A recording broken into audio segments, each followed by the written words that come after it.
Hello everyone, मी प्रियंका सखपाळ तुमचं सर्वांचं खूप खूप स्वागत करते माझ्या चॅनलवरती. आता आपण मध्ये एक सिरीज काढली होती मुलांकानुसार. तिला खूप छान प्रतिसाद मिळाला, थँक्यू सो मच.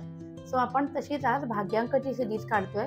म्हणजे तुमचे भाग्यांक म्हणजे पूर्ण जन्मतारखेची जी काय बेरीज असेल ते असणार आहे तुमचं भाग्यांक. सो आपण बघूया की तुमच्या भाग्यांकानुसार तुमच्यासाठी काय प्रेडिक्शन्स येत आहेत 2025 साठी. म्हणजे ऑलमोस्ट ऑगस्टपर्यंतचे दिवस तर गेले. सप्टेंबर, ऑक्टोबर, नोव्हेंबर, डिसेंबरमध्ये तुमच्यासोबत काय घटना घडणार आहेत ते आपण बघणार आहोत. त्याच्यामध्ये रिलेशनशिप, फायनान्स, करिअर आणि हेल्थ 4 टॉपिक आपण घेणार आहोत. त्याच्यावरती आपण कार्ड काढूया. त्यानंतर आपण एंजल कार्डचा ॲडवाईस पण घेणार आहोत आणि तुमचे जे कोणी गुरूंना तुम्ही मानता त्यांचा या कार्डच्या थ्रू काय तुमच्यासाठी संदेश येतो तेही बघणार आहोत. सुरू करूया आपण. तर आता आपण पहिलं सुरू करतोय ज्यांचा भाग्यांक 1 आहे त्यांच्यासाठी कार्ड्स काय आलेले आहेत ते आपण बघूया. सुरुवात करूया. रिलेशनशिप, फायनान्स, करिअर आणि हेल्थच्या बाबतीत काय आलेलं आहे. बाकीचे कार्ड्स आपण ठेवतोय बाजूला. रिलेशनशिप, फायनान्स, करिअर आणि हेल्थ. ठीक आहे. त्यानंतर बरं ठीक आहे, हे नंतर करूया आपण. रिलेशनशिप, फायनान्स, करिअर आणि हेल्थ. ओके. रिलेशनशिपमध्ये आप्तस्वकीयांपासून दूर जाण्याचे योग आहेत. त्यांचा पण भाग्यांक 1 आहे. त्यांना नोकरीनिमित्त, बिझनेस निमित्त दूर जाण्याचे योग तर आहेतच.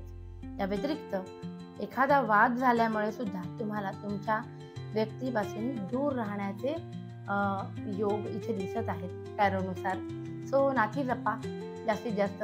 नोकरी बिझनेस निमित्त लांब जावं लागलं तर वेल अँड गुड, काही वाईट नाही, पण वाद होऊन एकमेकांपासून लांब जाऊ नका.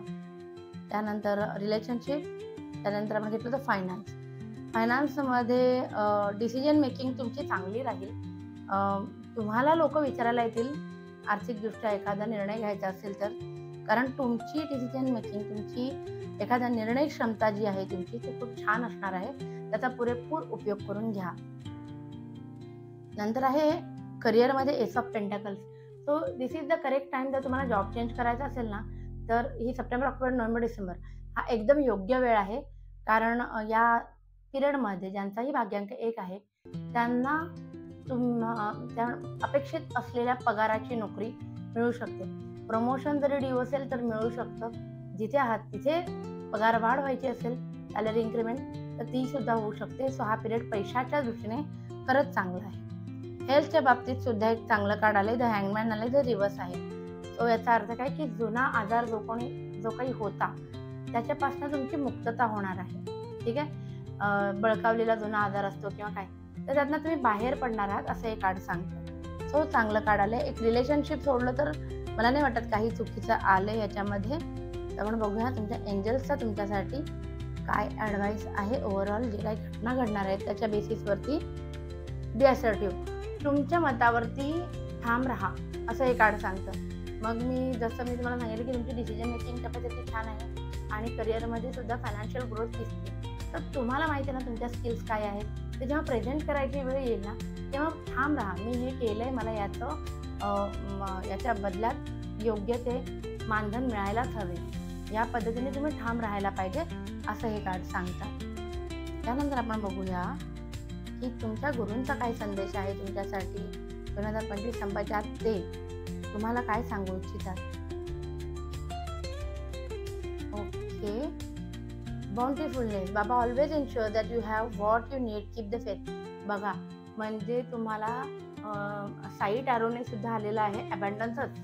तुम्हाला जे जे करायचं ना त्याच्यासाठी जी बेसिक तयारी पाहिजे तिथपासून सगळ्या बाबतीत तुमचे गुरु तुमच्या पाठीशी आहेत असं हे कार्ड सांगतंय. So congratulations. आशा करते की तुम्हाला सगळ्यांना ज्यांना भाग्यांक 1 आहे त्यांना माझं आजचं सेशन आवडलं असेल. तो प्लीज तुम्ही लाईक, शेअर आणि सबस्क्राईब करा चॅनलला आणि तुमच्या मित्रमंडळींसोबत, नातेवाईकांसोबत माझा यूट्यूब चॅनल शेअर करा आणि ही आपली फॅमिली वाढायला मदत करा. Thank you so much.